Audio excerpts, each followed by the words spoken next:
So my name's Leanne Mitchell and I'm the Manager of Community Strengthening and Social Planning here at Brimbank City Council. And I would like to start off by respectfully acknowledging and recognising the Wurundjeri and Bunurong people as the traditional custodians in the land on which our municipality sits. I recognise the diversity of Aboriginal and Torres Strait Islander peoples who contribute to our community and pay my respect to the wisdom of elders past, present and emerging. This week we're celebrating Reconciliation Week, and I acknowledge that Victorian traditional owners have never ceded sovereignty of this land and that Aboriginal Victorians have long called for treaty. Through the strength, resilience and pride of Aboriginal Victorians, I note their cultures, communities and economies that have existed for more than 60,000 years and endure and continue to grow and thrive today. And it's my pleasure to be your facilitator today. The dates for National Reconciliation Week are the same each year. They're the 27th of May to the 3rd of June. And these dates commemorate two significant milestones in the reconciliation journey. First, the successful 1967 referendum and High Court, and as well as the High Court Mabo decision, respectively. Tomorrow's June the 3rd, and it's Mabo Day, and that commemorates actually 30 years since the successful efforts led by Eddie Mabo to overturn the legal fiction of terra nullius, or land belonging to no one. If you're not as old as me and you don't remember this historic decision like it was yesterday, I encourage you to look it up on the World Wide Web. This year's theme is Be Brave, Make Change. It's a challenge to all Australians and individuals, families, communities, organisations and government to be brave and tackle the unfinished business of reconciliation so we can make change for the benefit of all Australians. Reconciliation Week's a time for all Australians to learn about our shared histories, cultures and achievements, and to explore how each of us can contribute to achieving reconciliation in Australia. And today we're really proud to bring together the Brimbank Aboriginal and Torres Strait Islander Consultative Committee, or BACTSIC, and Brimbank staff to celebrate Reconciliation Week. BACTSIC provides council with advice on Aboriginal and Torres Strait Islander issues, as well as the ongoing implementation of our current and future reconciliation action plans, or RAPs. You'll be hearing more from us about Brimbank's new RAP, which will be developed in the second half of this year, so stay tuned. But back to today. During this week, Reconciliation Australia invites Australians to learn, share and grow by exploring our past, learning more about Aboriginal and Torres Strait Islander histories and cultures, and developing a deeper understanding of our national story. To support that aim, we've organised today's Ask Aunty, Ask Uncle conversation as a way of celebrating and recognising Reconciliation Week for all staff members, and to use the opportunity to educate, advocate and support all Aboriginal and Torres Strait Islander members of our community. Now, given the high number of COVID cases and flu in the community at the moment, we decided to run this program online, but we're all used to Zoom, right? It's great to have many of you here, and we're really excited to bring you a program jam-packed full of interesting questions and answers. But before we start today's conversation, just a few housekeeping items to be mindful of. Firstly, please, as I mentioned before, please keep your cameras on if you feel comfortable being recorded. It's so lovely to see your smiling faces, and it'll help us contribute to the intimate conversation, Zoom style, obviously, that our BACTSIC members who are here today. And it'll also give them a chance to get to know you as well. But while you do that, please stay muted. We muted you all as you came in, so you'll need to unmute if you're going to ask a question. The other thing is that, as always, you can use smileys and thumbs up if you want to interact or cheer someone on. And you can also later on use the Zoom hand raising when you have a question. And there's also the chat function. So I know that Uncle Boots and Aunty Joyce have joined us, and I think that I just will check with Jamie Lee about Uncle Shane. Jamie Lee? He hasn't joined in as yet. Okay, that's He's not okay. too far away. So Uncle Shane Charles is one of our members of BATSIC, and he is also a Wurundjeri elder, which means that he is able to do a welcome to country. He's also a really amazing didgeridoo player, and he was coming in to do the welcome to country and to play a bit of didge for us, but we might have to just push the didge to the end of the session because he had to drop off one of his grandchildren and got a little delayed this morning. So what I might do is we'll just we'll come back to that later on. So that's something definitely to stick around for and to listen to. And I will move on to introducing our BATSIC members. So it's my pleasure to introduce you to our Brimbank Aboriginal and Torres Strait Islander Consultative Committee members that are here with us today to answer your questions. And in Aboriginal and Torres Strait Islander cultures, it's respectful to call elders auntie or uncle. So I'd like to just run around and say hello to the members who are on the panel at the moment. So first of all, Aunty Jeannie, I can see you. We know you're there. I'm wondering. Hi. I'm wondering if you might quickly tell us a little bit about yourself and your connection to Brimbank. Thanks, Aunty Jeannie. I'm a Barkindji woman from New South Wales. I've lived in the Brimbank Council area for over 30 years. And I've been passionate about getting a hub, so that's why I'm here. Fantastic. And we're doing a lot of work on that, Aunty Jeannie. Thank you so much. Yeah, I wanted to keep it short and sweet. Yeah, thank you. We'll hear more from you very soon. Yeah. Uncle Boots, I can see you've joined us. It's great to have you here. And I wonder if you might also like to just give us a quick intro and tell us a little about your connection to Brimbank as well. Yeah, well, I'm Uncle Boots, Grave Cooper, but the community knows me as Uncle Boots, respected elder of the community, Yorta man, Tanarong as well, but Yorta is my main one. Like Jeannie said, we're getting our hub, chasing our hub up and getting all that together to get ourselves all organised. And what brought me to Brimbank? It was housing first up, and when I got out of here after a month or so, I started working with the gathering place when it was up and running, and I got to know that's where I met my dear old sis there, Jeannie, and Jackie and them all, when we sat down and said we need a community up here, and we're going to start doing that. But Brimbank, it's right on the, in my eyes, but edge of grassroots country areas, and the city's that side. You know, we're not far. I love it, the laid back, multicultural feeling of everybody around there. There's a lot of different cultures there, and it's just a comfortable place to live in. No worries, and that's me. Great, and that's not just you, Uncle Boots, because if anybody's thinking that Uncle Boots looks a bit familiar, I might just share my screen and show you where else you might have seen him, which is right here at Errington. Yeah, there we go.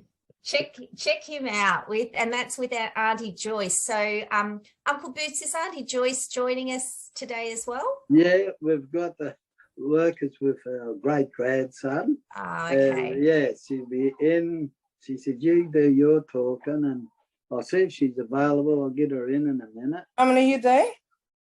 Yeah. That's no problem. But if you ever do get down to Errington, check that out. It's the most beautiful mural. Yeah, St. Albans there, yeah. Yeah, That great. that was when we were They doing. just went off. Sorry. Beg your pardon? Oh, sorry, Aunty Jeannie, we can hear you there. You're all working. I think she might be having a few problems. That's okay. Keep going, Uncle Boots. Sorry. Yeah, that's when we were doing the youth program with the Wellness Foundation, and we were the elders in it, and we used to do boys to men and girls to women programs. We're going to start that up with our new hub. But we used to. Before COVID, our young ones danced at the G. Yeah, for Essendon. Yeah, and those are the cloaks we wore there. My cloak was done by the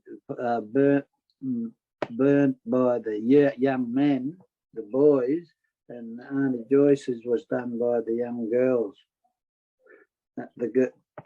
Mine's depicts the kids we fostered, and Auntie Joyce's, I forget hers, she'll slap me for forgetting it. But yeah, and Uncle Boots, what are the cloaks made of? possum skin. It's so beautiful, and that's burnt in, is it? The pictures are burnt into them. Yeah, I like wearing them inside, especially in winter. Yeah, it'd be wonderful. I sweat. Yeah, fantastic. And so it's really, really beautiful. So worth going and having a look. And Uncle Liam Clark and Mandy Moo pushed to get that done. We were shocked when they said, "Oh, we've got a surprise for you." Oh, so you didn't know when it was coming up? No, we didn't know they were doing that. When they started it, they took us down there before it was finished. I stood there crying. Fantastic, I can imagine. Yeah, you know, it pushes me more to do what we love doing, and that's looking out for our community. And Uncle Boots, I know you mentioned your fostering. I know you've told us before about how many children you've fostered over the years. Can you remind 29 years, we fostered 88 kids. Yeah. Over 29 years. That's through the system. Before we become foster carers, we used to live in Broadmeadows with a 5-bedroom house. Our young teenage kids, then they would go out, and then we'd wake up in the morning. We'd have about 2 spare rooms. The spare rooms be full of families, our nieces and nephews. In the lounge, they'd be scattered everywhere. And we'd sit there, we'd go and get a big heap of food from everywhere and take them back home to mum and dad, all the kids that the kids brought home. Did that for about 4 or 5 years. And my sister-in-law, the boss of Backer, Muriel, she said, "Why don't you two foster? You know, you spend all your money helping families. Help them this way, foster, and you get money for it, and you could still use that to help the families." And we done. We've fostered the kids in. Well, we say 87, but about 287 over the years. That's outside of it. But yeah, I'll keep on doing it. Yeah. Fantastic. Either. Thank you so much, Uncle Boots. It really blew me away when I heard about your fostering, and I'm sure it's wonderful to share it with the group. We've got Citizens of the Year.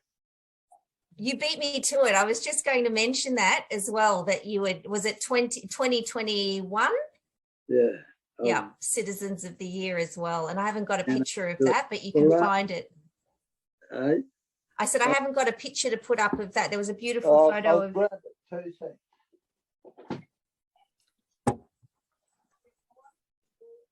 I think he might have gone to get a photo. Okay. We might come back to that photo, or maybe if somebody else has it in the team, we can put it up a bit later on. Oh, there we go. That's the certificate. Yeah. Yay. Citizen of the Year 2021. It's coming up again, I think, and Aunty Joyce got an email. She's going to be there for the next one for the non-Indigenous mob who's going citizens. She's going to be on, I think, honorary one there, I think. I'm not sure, yeah. Fantastic. And I know that we'll come to a question about this later on today. I've seen it on the list, but there is a question about the 26th of January. And I know you received that Citizen of the Year award on the 26th of January. And there is some, you know, some particular sort of considerations to think around that date as well. So we'll come back to that, Uncle Boots. Thank you so much. I'll see if Aunt's available if you want to talk to her now. Yeah, we'll bring her in whenever. We'll keep moving and Right. we'll bring her in. Go Yeah, for that's it. fine. When she jumps in, we'll get her. Good. I don't know, Jamie Lee, if we've got Uncle Shane here yet or No, not? not yet. Okay, that's okay. Let's keep moving along, and it's great to have you. Hello, Jamie. And Hey, I'd also like to just acknowledge that we have a couple of other BATSIC members here today, and we've got Elise Hoskins and also Joe Trevantham. So could you give us a wave perhaps? No, there we are. Hi, Elise, and hi, Joe. Thanks for joining us and for all that you contribute to BATSIC as well. So as you would have experienced just now, one of the things that I really love about our BATSIC meetings is that there's always an opportunity for a yarn.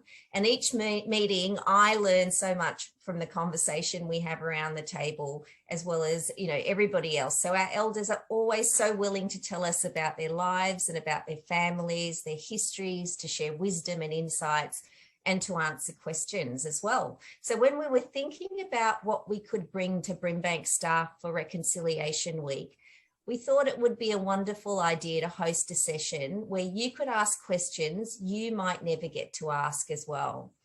So last week we put a call out to colleagues to send us questions, and we got some great ones coming through. And in this session, we're going to ask our staff members who submitted questions to call them out themselves. I'll call out each name. When I do, please unmute yourself and ask your question. And if any questions come to you while we're running the discussion, please add them to the chat. We'll try and cover them here today as well. But if we don't have time, we'll provide written answers later on. So the aunties and uncles, and I can just see that Aunty Joyce has joined us, which is great. Hi, Aunty Joyce. I don't know if you're sort of connected in yet, if you'd like to say hello. Hello. Aunty Joyce. Joyce. Hi there. Hey, Aunty Joyce, we're just going to move on to questions, but we just heard from Aunty Jeannie and Uncle Boots a little bit about where they came from and sort of what they, you know, their connections with Brimbank. Would you like to give us a little intro to yourself as well, if that's okay? Just a quick one would be great. Quick one. I'm Yordi Order, Wurundjeri, Wiradjuri and Judgerong, and proud Aboriginal woman of who I am. I moved from Broadmeadows over 20 years ago, and I've been living here in the Brimbank since, Brimbank area. Very involved with Aunty Jeannie and my husband and Jackie and a few others, and the Brimbank Council for nearly 13 years, I think it's been, 10 to 13 years. Very community orientated, always doing things for the community when and if possible they need us. Fostered 88 children. So, still, and hopefully have a centre of our own one day soon. Fantastic. Whatever. Sorry to cut you off there. Sorry. Thanks, Aunty Joyce. We Uncle Boots showed us also acknowledged that you had both been Brimbank Citizens of the Year in the last 2021. Yep, he's already covered that. So thank you so much, and it's so great to have you both here as well as Aunty Jeannie. So I reckon we're ready to jump off on questions. So as I was saying, you can, we have some staff members who submitted questions already, and we're going to ask those who are able to be here today to ask the questions themselves. Auntie Jeannie, Uncle Boots, Auntie Joyce will sort of hand over to you for your responses. We've already got about 12 questions on that list, and I can see more questions coming through the chat. So if we can, we'll just keep them as, as detailed as, as possible, but also as brief so we can get through some of them. That would be fantastic. And hopefully by about 10 to, Shane might have joined us and we can, sort of finish off with a bit of didgeridoo, maybe about 5 to actually. So we've got Leanne, sorry to interrupt, but I think he's just joined. Great. Oh, Shane, Uncle Shane, are you there? I am sorry, I'm late, guys. I had to go and sort my granddaughter out, and then the traffic coming back. Anyway, I'm here. Great to have you, Uncle Shane. Yeah. We're going to hold off the didgeridoo till about 5 to 11, just to finish off. But would you like to give us a quick intro to yourself as well, just quickly before we jump into questions? Oh, okay. Right, yeah, Shane, Charles, I guess, I'm blessed enough, I guess, to be a part of or connected to both sides of the river here in Melbourne with the Bunurong and the Wurundjeri, as well as Yorta Yorta as well. But I guess, for me, I've had my journey of I guess, acquiring knowledge, but also being able to pass that on in the many roles that I've sort of had across government, I guess. So, as co-chair of Reconciliation Victoria, I see so much opportunities. And I think in this country at the moment, there's a shift and a change is coming, and I guess, it's great to be working with Brimbank, and I see how, how responsive, I guess, council has been. And I see so much, positive stuff moving forward. So, I believe it's probably something that there's a difference between ticking a box and actually making a difference in terms of Aboriginal community. Whereas, I see that dime a dozen, I guess, with those organisations or companies. But I think, out of I guess the start, which engaged me was some issues in that, and I think we've worked through them pretty well. And I think we're on the right track, and I think Brimbank is providing those opportunities to build that all sorts of capacity and whatnot in communities. So, and I enjoy doing being a part of those sorts of things, and trying to shift and make change in whatever way. And it's about being brave, I guess, is the theme for this year. What does that look like for each and everybody? And doing away with those fears, but also, remembering that you've got cultural intelligence, and it's time to bring it out of the box and use that and share it. Great. Thank you, Uncle. Thanks, Uncle Shane. Okay, let's. Everyone's waiting to get these questions happening, so we'll dedicate the next 25 minutes to these. And so the first person off to ask the first question is Viv from Internal Comms. Viv, are you there? I am here. Hello. Hey. Good morning, all. My question is around Auntie and Uncle. So Leanne touched on it a little bit earlier. As a non-Indigenous person, is it appropriate or for me to use the term Auntie and Uncle when I speak to someone that uses that, or is it disrespectful, or should I ask permission? What's the go around that? It's first. Yeah, look, I'm happy to throw something in the ring, I guess. But before I do that, I didn't acknowledge elders in the room. You aren't. Who else have we got up? How you going? I'm good. Yeah, and everybody. Yeah. I guess, look, there's, for being an Uncle Auntie, and I guess that's probably a term I've been branded with more recently, and probably still, have I earned that, I guess, but look, to validate that, it's just as simple to ask. And if they come into contact with you, or you cross paths, and the narrative is uncle or auntie, yeah, by all means, that's respectful to use that. But it's also, I know, look, even with my mob, I say, well, who are you? Don't call me auntie, or don't call me uncle. uncle. So you're going to have, you know, it's about having that conversation. Yeah. And to me, yes, you call us auntie and uncle. It shows that you're very respectful. If you're not Indigenous or whichever. The other day I had a conversation surrounding that. And they said, do we call you Uncle Boots? I said, yeah, because my status in the community is an Aboriginal elder. I said, similar to the Queen. I said, you wouldn't walk up to the Queen and say, how you going, Liz? And they busted out laughing.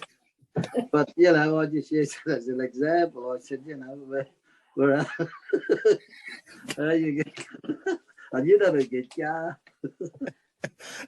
I can just see you doing that, huh? But it's in our culture, the way we're brought up, like you said, Shane. I don't know any other way to speak. I've always respected my elders, older than me, and Shane called them uncle and auntie. Whether they're related or not, they've always been uncle and auntie. That's something that I learnt from my mum and dad and my grandmother and grandfather. You learn that and you just follow it on. And then you become an auntie and uncle of yourself, and you don't know sort of how to cope with that. And then when you're called an elder, you grow into them. It grows into you and you grow into that. So that's my answer on it. It all wraps around respect. Yeah. Thank you. Thank you. Thanks, Uncle Shane, Auntie Joyce, Auntie Boots, and shall we move on to Uncle the Boots. Uncle? Did I just call you Auntie Boots? Sorry. How do you feel about that? Joyce's wig on? No. Oh, I'm just testing you. That's all.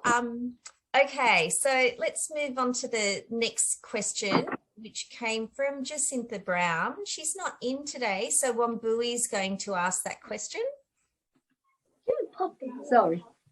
Yeah, sure.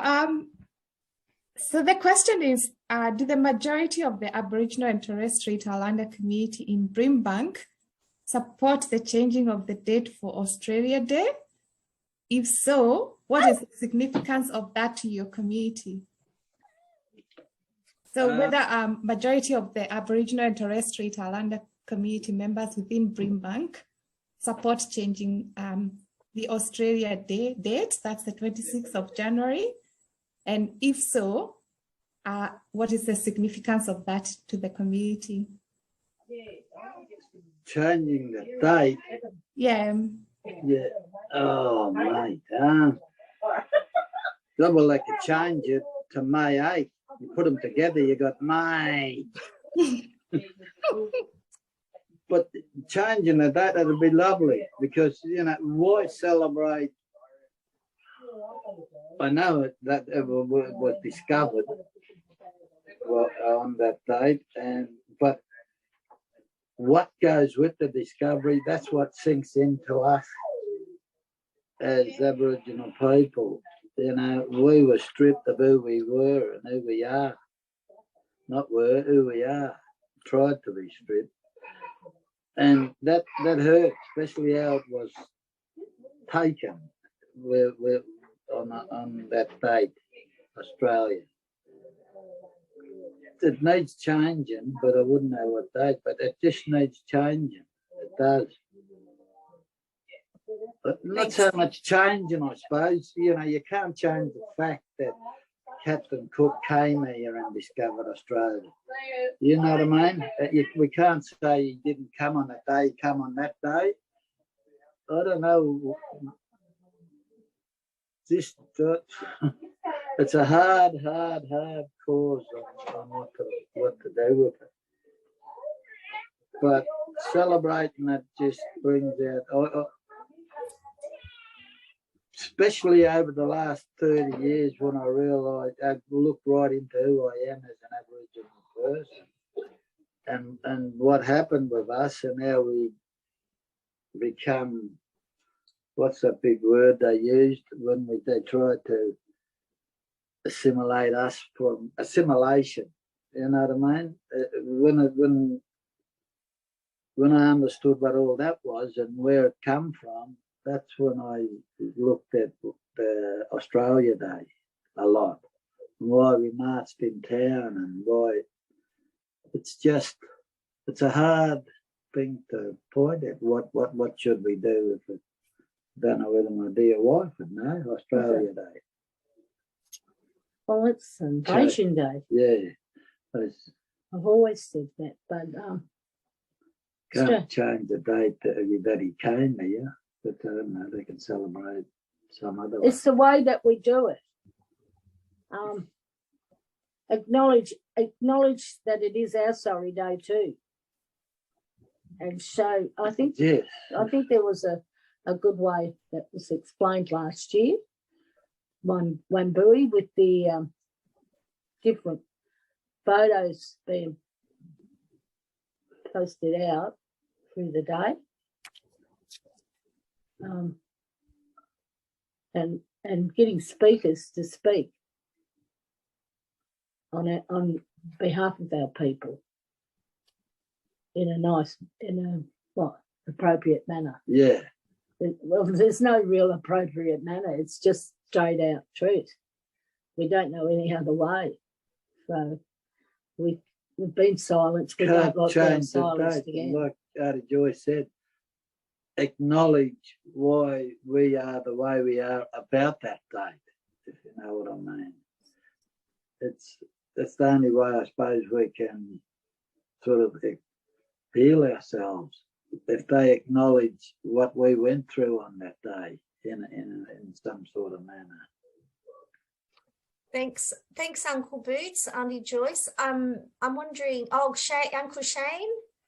Yeah, I just wanted to add to what Aunt Mark said then. You know, it's always going to be Invasion Day. Always. Yeah. Right? Survival Day. Always will be. Yeah, Right? And I guess, you know, being at the City of Melbourne and having those conversations with Lord Mayor about, you know, what we should do. And you know, I said, look, it's not that we want to stop you from celebrating. By all means, go and knock yourselves out. Right? And I think you touched on a really good point there, Aunt and Uncle, about is that the day? Like in Victoria, we've got truth telling on the table. Right? So is that the day we tell the truth? You know, that where there's opportunities, but there'll always be that Invasion Day. So, you know,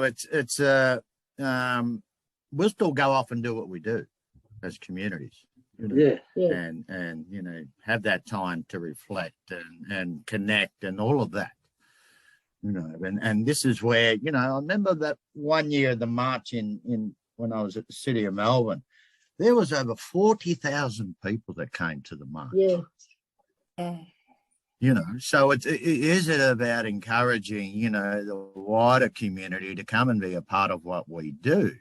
We're finding more and more the Survival Day concerts, the crowds are getting bigger. You know, before COVID, you know, there's a lot more people who have this interest about what we do. So is it that opportunity on Australia Day to create a whole new event? I think a whole new something. I love that idea. Yes, because beautiful. Even if it takes one or two councillors just to mention what we went through, it's a start. Support us in our healing and make the non-Indigenous understand why that day hurts us. Support us in getting a message out to the non-Indigenous mob what we go through as Aboriginal people on that day and why.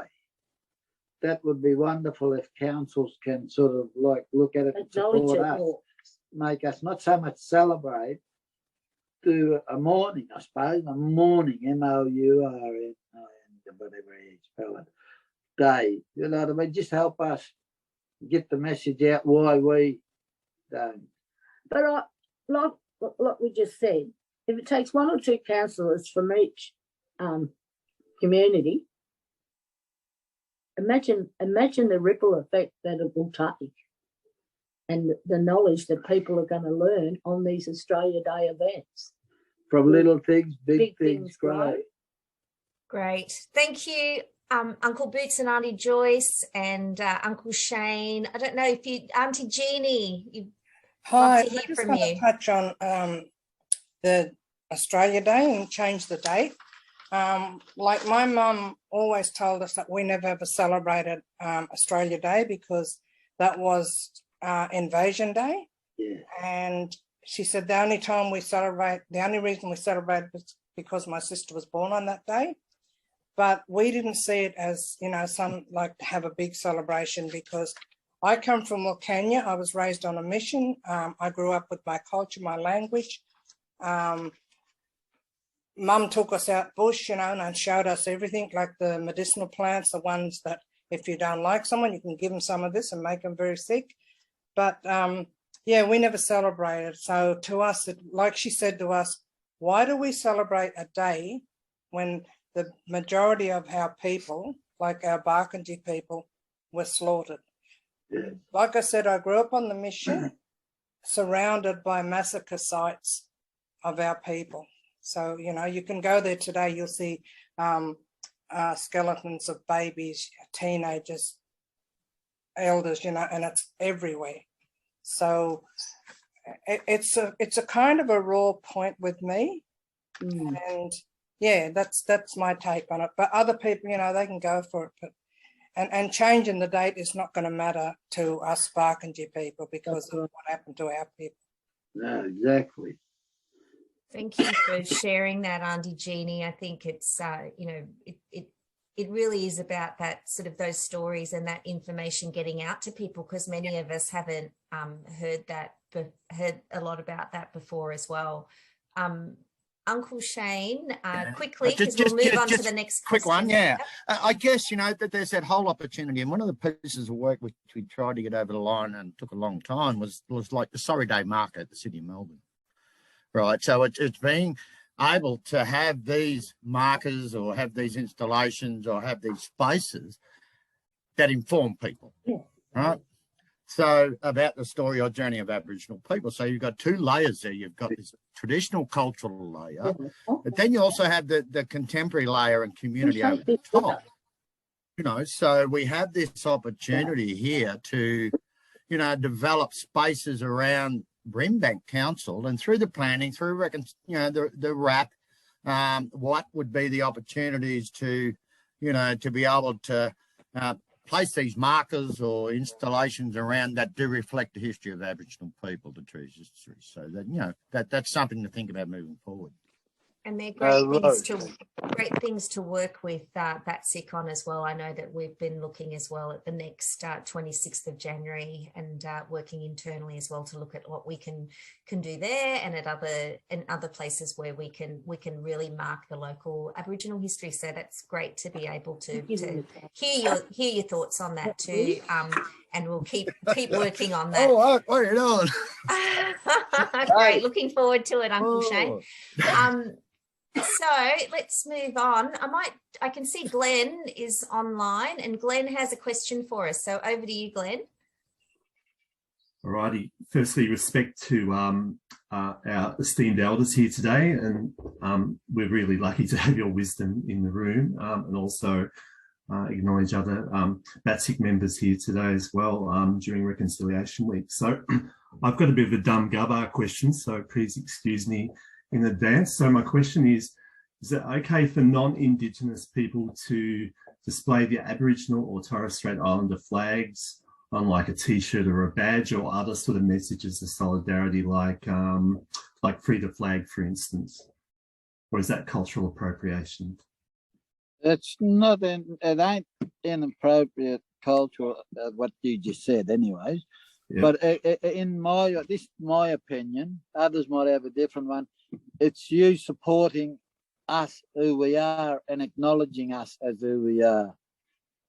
To me, that's not disrespectful. I'll pat you on the back for doing it. I agree. So yeah, thumbs up for me. Oh, look, and it's, you know, you become our allies, right? Where we had the flag everywhere, we have a presence everywhere. And there's, like I said, you know, we had that march. It was 40,000 people. 2/3 of them was non-Indigenous people.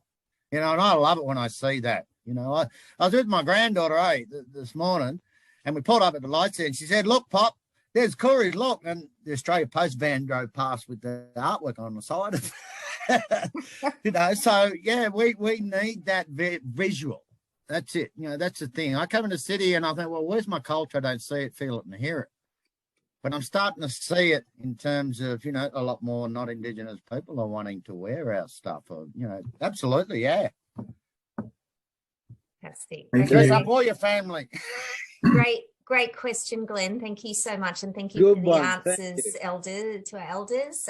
It's wonderful to know those things because sometimes it's so hard to know whether we're doing the right thing or wrong, you know, in terms of in those spaces. So thank you. Sorry to butt in, and we're taking you for a ride now. Yeah, I can't wait to see where we're going, Uncle Boots. I just wanted to add. Yes, Uncle Shane. I just wanted to add that, yeah, what that actually does when Aboriginal people say, you know, we meet each other. Who are your brother? Where you from? Who's your mob? You know, that breaks down a barrier straight away when we see non-Indigenous people wearing exactly, that stuff. You know? And bang, all of a sudden you're standing there having a yarn, you know, and then all of a sudden oh yeah, I met this fella down there, you know. It's a really beautiful element of the Aboriginal culture, isn't it, Uncle Shane? Just that you learn so much about people, and I'm just really aware that, you know, sort of in day-to-day life, we never, you know, we hardly ever ask people about that information, and you can break down so many barriers and find so many ways of connecting. So maybe we should find other ways to do that as well around. Oh, look, and yeah, and in the theme of reconciliation this year, it's, yeah, be brave and make that change, you know. Okay. I mean, maybe we can put it out to everybody here as well to think about how you might apply some of the things that we've been hearing today into your, you know, into your daily work and life. And I mean, one thing is about acknowledgements of country as well, and sort of adapting those to, you know, sort of to your circumstances and to your situation. And I'm sure that you know, we can help in future with there is some information available on the intranet, but there are versions, so it's great to experiment with that. And I might also actually take the moment to acknowledge Jamie Lee Lyons, who is our reconciliation officer here and a wonderful member of our team. Jamie Lee, can you give us a wave, please? Hi, everyone. There we go. Jamie Lee's there. And if you have got questions, Jamie Lee works here every day, Monday to Thursday, and is ready to answer questions as well. So it doesn't feel like you have to hold them off to special events like today. So we've got about another sort of 7 minutes or so before we sort of move on to Uncle Shane playing the dig for us. So I might just go to another question. This is a big one actually, and I wonder whether I know this one could probably have a long answer, but we might ask it, and then we'll, you know, if there's more to go, we can get more in writing as well. So I'm going to hand over to Mel to ask this question. It came through from Jacinta as well, and Mel will ask it on her behalf. Sorry, was that the one that Joe was asking? It's about the treaty. Do you want me to ask it, Joe's Mel? asking it. It's Joe. Okay, great. Shall I go? Yeah. Go, Joe. Sorry. I'd just like to say hello. Pay my respects to all the elders here today. It's so nice to be doing this. It's really great. Thank you. So this one is many people in non-Aboriginal and non-Torres Strait Islander communities don't really understand what treaty and or land rights would look like in a Brimbank context. Can you give us some insights into this? Who wants to answer that one? Yeah, I go tell them. Aunty Jeannie, would you be able to jump in on well, that? For me, I can't see treaty happening, not in my lifetime, because I remember when I worked at the league years ago, the Advancement League in Thornbury years ago, they were talking about treaty then, and we're now, you know, in what, 2022, and they're still talking about treaty. So when will it happen? When will we get it? And if we ever will get it? You know, so it would be good for us to have it, but when? You know, it's something I just cannot see happening yet. I don't know why, like the government don't want to recognise us as traditional, you know, owners of the land. I don't know why they won't accept the fact that we're asking for treaty. It's not like we're going to take away anything of theirs. And I think a lot of people get nervous about the land. Like, for instance, if you've got property, you know, they're coming from a rural area. And when they talked about treaty, a lot of the station owners thought that, you know, the Aboriginal people were going to take away their land. Exactly, yeah. No, but it wasn't about that. You know, we had to explain to them what treaty meant. And a lot of people don't understand what treaty really means, Aunty Jeannie. Yeah, they don't. So, you know, you have to explain to them what it means.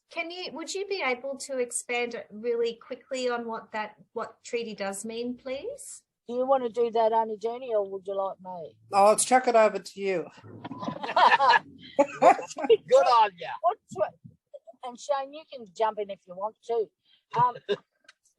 What I understand about treaty is the government don't want to give us sovereignty and treaty because it means that they have to acknowledge that they were wrong, that they are wrong, and that we will become our own people, our own voice in Australia here, and which we really do deserve, hopefully deserve. We don't want compensation for every little thing, and that's what they think we want. That's what a lot of the farmers and the entrepreneurs of all the businesses they run and everything, that's what they think we want. We don't want that. We just want recognition of who we are and be able to speak in our language at the top level and be recognised. I suppose that with Invasion Day, them doing that would heal a lot of most of our Indigenous. Same as what Canada has, it's the same as what New Zealand has. You know, they're the First Nation people of their country, and they're recognised for it. That's all we want, is to be recognised for who we are in this country and understand that we have rights as the First Nations people. Thanks, Uncle and Auntie. I'm just wondering, we had a question I saw come up on the chat, which was, should we be marching for treaty on the 26th of January? Oh, that'd be lovely. That'd be lovely. But you won't get that. Yeah. Okay. I think, at the minute, right, in this country with the change of government, the hottest topic is the voice in the Constitution. Yeah. Right? So I guess, you know, for me, I got asked if I'd want to be, you know, the chair of the assembly and do all that. I thought, no. And to your point, Aunty Jean, you know, I may not see that in our lifetime. Yeah. But, no, it's not about taking someone's farm or backyard or anything like that. So it's that acknowledgement. And then we come up with an agreement on how we move forward as a country. Yes. So we have to be in the Constitution. That's the Bible of this country, right? That's the country is meant to operate through that Constitution. If we're not in it, we're not at the table, right? And we just keep going round in circles and round in circles. Exactly. So unless we enter a full treaty as a country, because that's how you're meant to do treaties. So I'm still up in the air about how that's going to operate on the state level. Okay, we've got our own constitution in Victoria, but we're not even in it. So sequentially for me, it said, okay, let's get the voice in the Constitution. Let's support that because the movement's gathering. It's getting bigger and bigger, and this government's picking that up and running with it. So is that an opportunity we could do Australia today? You know, we're going to see more and more about, you know, the support for voice in the Constitution. Treaty will unfold in terms of that journey here in this state. I'm still yet to see I guess that information as to what this forward treaty journey is actually going to look like, you know. So, you know, they're doing consultations around the state. What does it look like? What will it do? Will it do anything?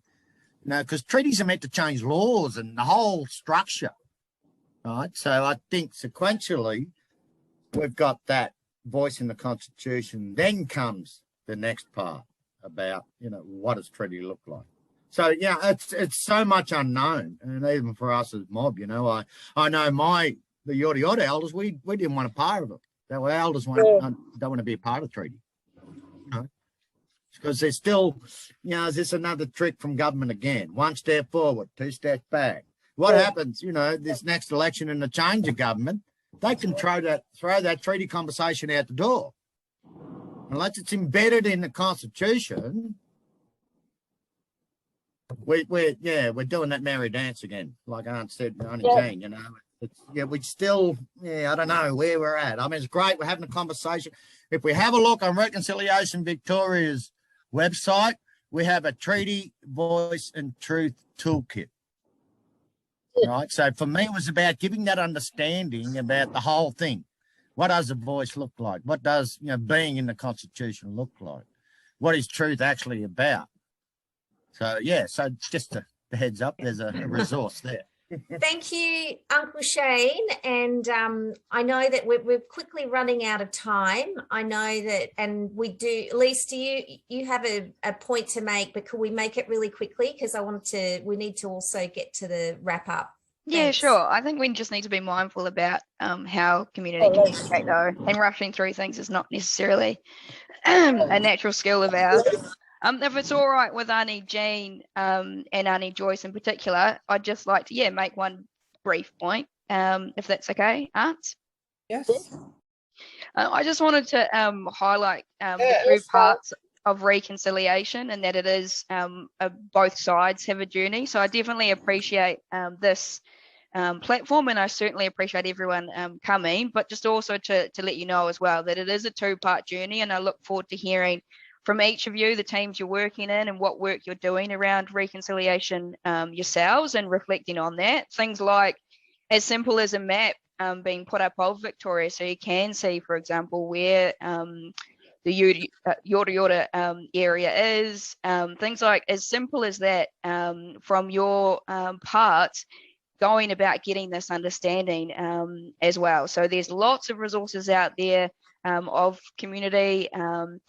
Sure, you can appreciate that community doesn't always agree on different topics, etc. So it's not just about single answers, it's about going out there and getting that information and those resources yourselves as well. Again, in this two-part reconciliation journey, be brave, make that change, but have it from your end as well. Don't just always rely on community. Don't just always rely on Jamie to give you this information. It is about taking this up yourselves and doing that work. So I definitely appreciate this as a first step, but I do look forward to hearing from you guys in reverse about what you're doing and that work. So thank you.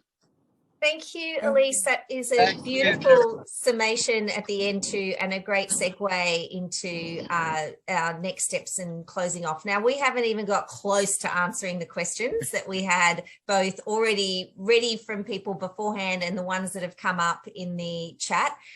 So we will work on getting some written answers to those, and maybe, as I think Julie McKenzie suggested, maybe another one of these get-togethers if we can we can do it again. Fantastic. Okay, so we'll look at that. Uncle Shane, we're doing now. Sorry, Uncle Shane, you just broke up a little bit. Oh, I hope we haven't lost. Freezing. Yeah, sorry. You're right. Yeah, you're there, Uncle Shane, please. No, I was just threw in a comment about that.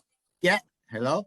Yep, we can. Yep, we can hear you. Yeah. I'm just saying, the very thing we're doing right now is that's something we do in Australia Day.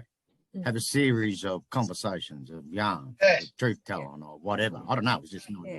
Now so we'll look into what we can do there. Now we're right on 11 o'clock, and I know some of you have to go. I know this is being recorded, so am I cheeky enough to ask Uncle Shane now? Would you have 5 minutes to play the didgeridoo for us? Sure. Is that a possibility? And if you have to go, you can always come back to the recording and you can have a listen to the performance, which is always, I've heard him play a number of times. It's always amazing. So before you start, Uncle Shane, I'd like to say a massive thank you to our BATSIC members for being brave enough to answer all the questions that were asked today. It's been magnificent to listen to your firsthand experience and learn about our national history and culture. I'd also like to thank all our staff members who've contributed to today's sessions, in particular Jamie Lee, Mel and Wambui, and everyone who asked questions. This would not have been possible without you. And finally, I want to thank every one of you for attending today's Reconciliation Week event. And it's really important, as we heard from Elise, to share this journey. And we really look forward to going on this journey together, and you'll be hearing a lot more from us. So thanks, everyone. Uncle Shane, can we... Right, I'd like to thank you and your mob there for giving us the chance to give us their voice, what we need. It's a brilliant one. Thank you very much. Thank you, Uncle Boots. Thank you, Aunty Joyce and Aunty Jeanine. Thank you very much for being here. Aunty Makulpi. Thank you. And over to you, Uncle Shane. See you, mob, next week. Yeah.